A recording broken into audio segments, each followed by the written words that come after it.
Сәлем достар, бүгінгі күнге аффирмация. Мен өзімді қалай бармын, солай қабылдаймын. Мен бақыттымын, жаратқанға алғысым шексіз. Менің денім сау, киімім бүтін, қарным тоқ, Аллаға шүкір. Мен керемет адаммын және осы дүниедегі бар жақсыға лайықтымын. Мен әрқашан даму үстіндемін. Мен барлығын кешірдім. Мен үшін кешіру оңай болып жатыр. Мен сұлумын, менің жан дүнием де сұлу.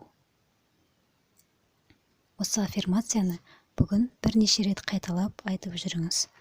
Әрбір сөзіңізді меннен бастаңыз және осы айтқан әрбір сөзіңізге жан дүниеңізбен сеніп, солай болады деп өзіңізді де сендіріп, күліп, күлімсіреп айтсаңыз, барлығы орындалады.